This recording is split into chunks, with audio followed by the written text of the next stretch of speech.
How much longer exactly can Hilux maintain its position as not only the top-selling ute, but in fact the top-selling passenger vehicle in Australia? Because the sales that top the charts today are reflective of orders that were taken 6 to 12 months ago. And in the intervening time, Toyota has pulled the Rogue and the Rugged X from the Hilux lineup. If you configure a Hilux at toyota.com.au today, the range tops out at SR5. And then, of course, there's Ford, which has issued Toyota something of a watermelon-sized 40 grit suppository, haven't they, recently, with the new V6 diesel Ranger, which that's got to hurt, okay? So can Toyota get its act together in a reasonable time frame and field a Land Cruiser engined V6 Hilux anytime soon, or is it actually game over for Hilux on top?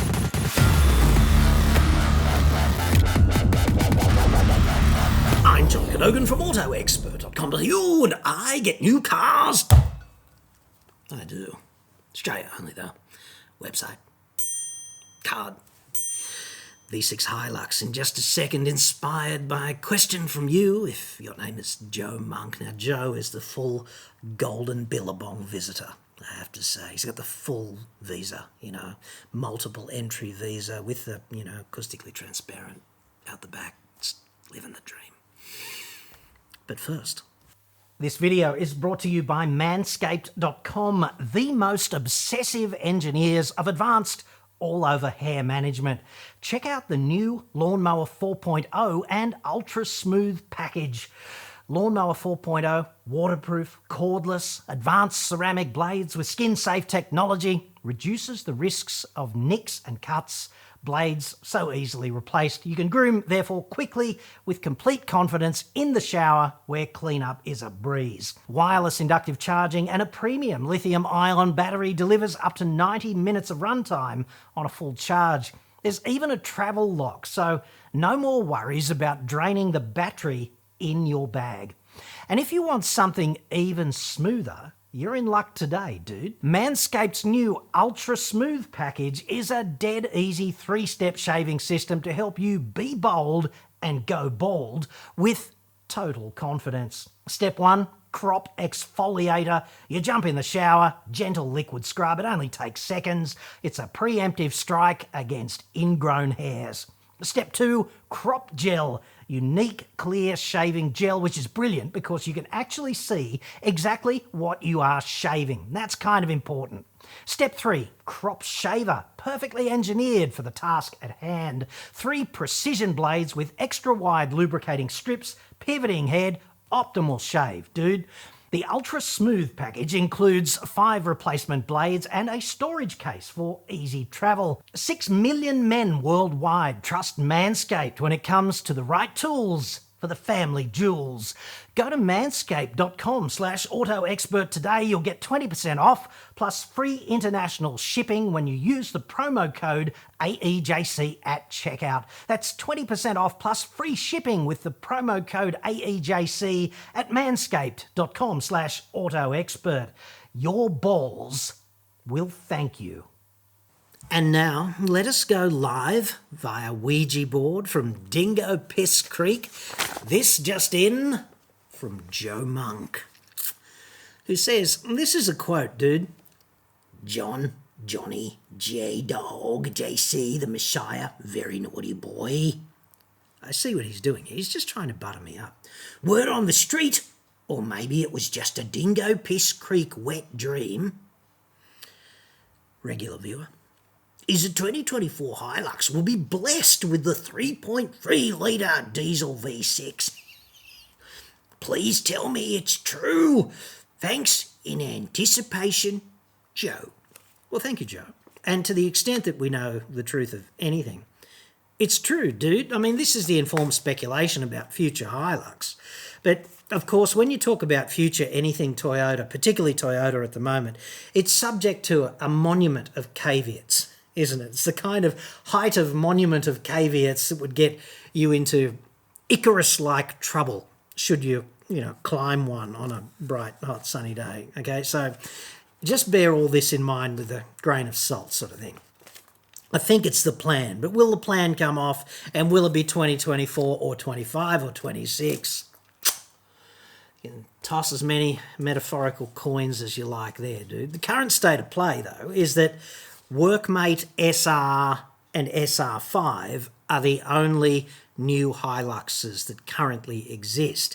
If you go to Toyota's website today and you configure a Hilux, that's kind of how it is, okay? They've just conveniently forgotten, or maybe the word is omitted, the existence of the Rogue and Rugged X. It's like, did we have a brain aneurysm a few months ago? But they don't exist, right? You can't configure them. You can't look at ute porn.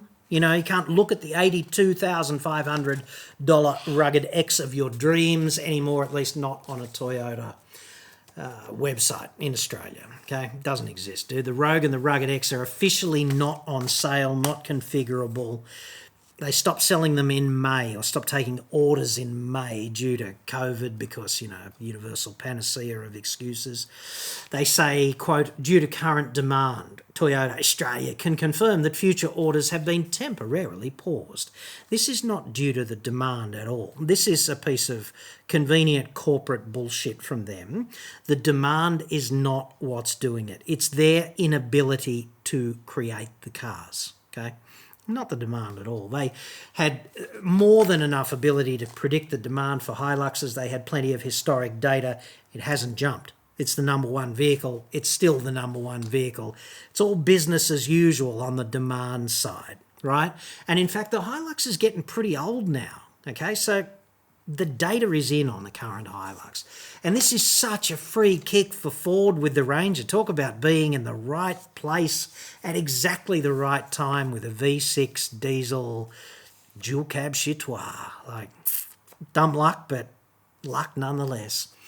Toyota light commercials, we do know that the plan is that Toyota light commercials are going to move to this thing called a TNGA platform, right? And stupidly enough, it stands for Toyota New Global Architecture. You should never use the word new in something that will ultimately be replaced, because then it just sounds stupid, right? I don't know what they could have called it. There are a million different bullshit buzzwords that you can make. They could have used an actual acronym instead of an initialism for starters, right? Anyway, that platform is ultimately going to be common to the Land Cruiser 300, the Tundra, the Tacoma. They would be obviously in the US, as well as the 4Runner in the US and the Hilux Fortuna, right? All sharing a common platform is the sort of objective a car maker like Toyota would have to rationalise its production and inventory, because they have to make fewer bespoke widgets when they make the platform common, right? The Toyota New Global Architecture platform. And that will open the door to some pretty interesting potential developments, I guess you'd call it. The 9th generation we're talking about here. So they've been making Hilux for some time. This next one will be number 9. And they said previously that it was going to be here in 2024, but because they can't build the current one and they can't make any accurate predictions about the future, I think it's better if we don't say 2024 and we just say the next generation Hilux, which they must have done most of the planning by now, okay? But as for productionising it, getting the widgets and getting them all together, like Christ knows, they still can't build the current one through its full model lineup. So it would be inconceivable that there's not a delay on this one, is what I'm saying. The 3.3 twin-turbo V6 is probably going to be limited to a range-topping halo Hilux, like a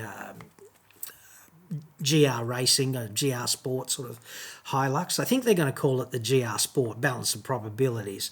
They have talked about, quote, a hardcore halo variant in the past to replace the Rugged X.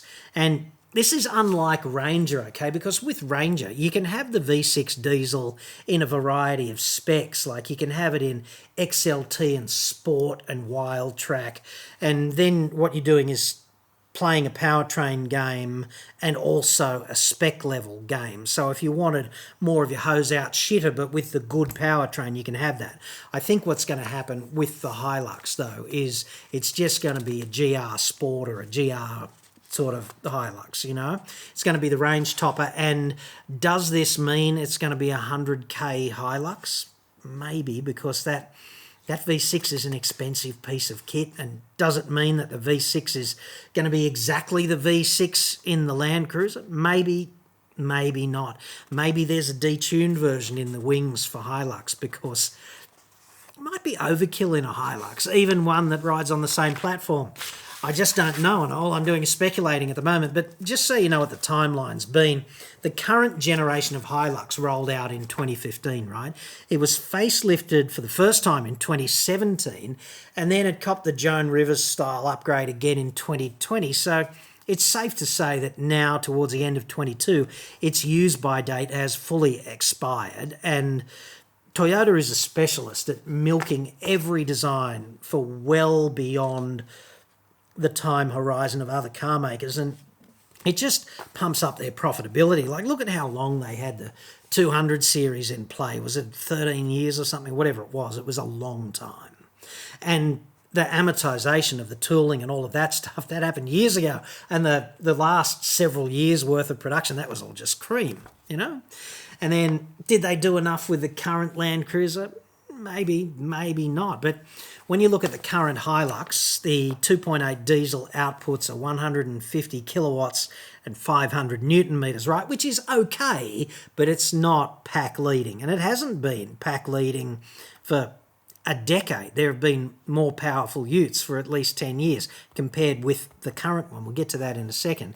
But when you look at the engine in the current Land Cruiser, the 300, it's a 3.3 litre twin-turbo V6 diesel with a hot V. Okay, that means the exhaust runs in the top of the V and the inlet is on the outsides of the cylinder banks, which is unlike most V-configured engines. And hot Vs do tend to have operational problems. Most car makers that field them, kind of, the novelty wears off and they don't do it again because it's so problematic, because invariably airflow is a bit of a problem, right? So you do some hard running and then you stop in a worst case scenario with a tailwind and there's hardly any airflow, and you get this massive heat sink at the top between the bonnet and the engine and sort of hemmed in by the heads, right?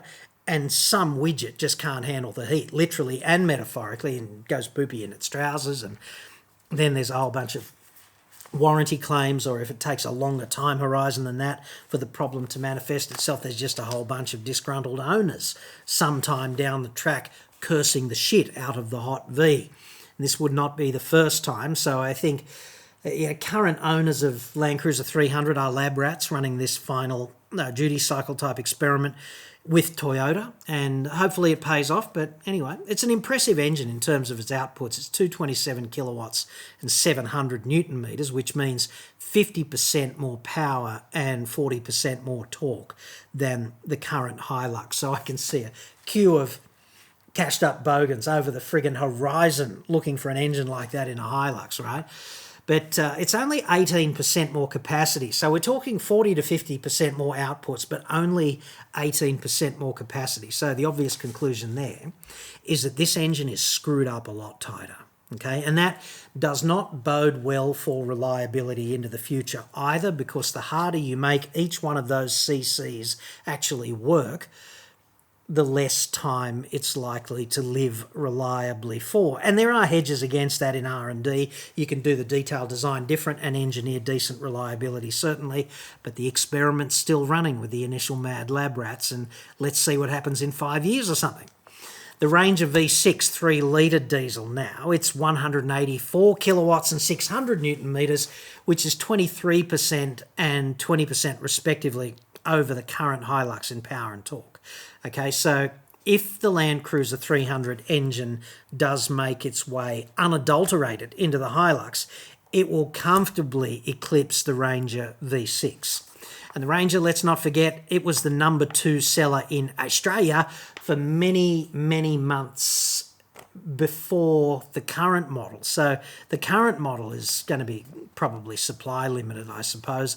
Otherwise, there'd just be this tsunami of pent-up demand that would be satisfied, and Ranger would eclipse Hilux for several months in the normal course of business. But because of the supply limitation, like, dude, anything's possible. The old Amarok V6, right? And that vehicle is like 11 or 12 years old too. It's 165 kilowatts, 550 Newton meters. So that's comfortably on top of the current Hilux. Not massively in front, but comfortably over the outputs of the current Hilux. And remember the even older, I'm talking 10 years old, Navara STX 550, like not much of a platform, but 170 kilowatts and 550 Newton meters. Not too much to argue with that. Probably, I'd suggest, excuse me, a bit of a ute before its time. So anyway, the Rugged X now, and by now I mean when it was on sale a few months ago, was 82,500 Australian dollars plus on-road costs, so roughly 90 grand on the road. So it's pretty safe to assume that we are going to be looking at a $100,000 Hilux if we get a Halo model with that engine in it. Unknown whether or not they're going to nobble it a bit, because otherwise, see, if I was Toyota, I wouldn't want to give people a reason not to buy Land Cruiser 300. So knowing the kinds of bastards they are, I would hobble the 3.3 litre Hilux just a bit, just so that there were still bragging rights to Land Cruiser ownership, so that your Land Cruiser bogan at Dingo Piss Creek could still sit there and go, "I got the most powerful one." Even if it's only like 20 kilowatts and 20 Newton meters, just enough to make him feel special for his $150,000 spend or whatever it is. And then Trev and Muzz, he can still feel pretty special for owning the 3.3 litre Hilux, even though it doesn't quite match the Land Cruiser on power output. I'd love to know in the comments if you think that's the kind of thing they will do. Will it be a hand grenade though? See, this is the big question for me if I was going to spend that kind of money. Can Toyota reliably engineer a Hot V V6 for that kind of operation, for towing the 3.5 ton acoustically transparent chitois repeatedly out there through the gaffer to the golden billabong at the confluence, the tidal confluence of Dingo Piss Creek? And we all know how hard that work is, right? It's thirsty work out there. So might they degrade the engine? They be the questions that I would want to know. Now, I'm going to leave you with this, all right? Because Toyota is functionally bipolar, and I don't mean they've got a mental defect. I mean there are two poles and they don't meet. They're just position 1 and position 2, and they are mutually irreconcilable, and yet also they're part of the same whole. So WHOLE, right? So Sean Hanley is their top sales and marketing wonk, and he was at some shitbox Corolla media function just a short time ago. I'll put a link somewhere up there to the video I did on this so you can get the complete context, because in my view it sounds like he went completely off the reservation, which senior execs at Toyota rarely do. So quite uplifting, really. Anyway, I'm going to share with you a quote that is completely germane to this transformation of Hilux, right? This is just a couple of weeks ago at this press event. Mr. Hanley says, "We believe that you have to have a diverse range of technologies to get there." And by there, he means solving the climate problem. We're talking CO2 and climate change, and the fact that cars are part of a solution to this. This is the context for his statement. We believe that you have to have a diverse range of technologies to get there. The point is this: carbon is the enemy here, not the powertrain. We are in full support of some mandated type of legislation around emissions reductions. The one thing everybody agrees with is we have to get to a carbon neutral position. This is a senior executive at Toyota Australia talking just the other day. He goes on and says Toyota is not arguing the toss on that. That's not a debate.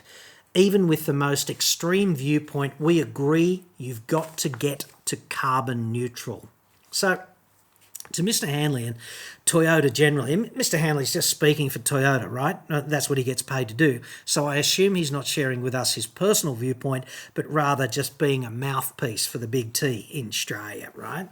So I'd ask Mr. Hanley, given the opportunity, which part of the climate solution is creating the TNGA ultimate small cock Hilux with its entirely compensatory 3.3 litre V6 with twin turbos and those massive outputs?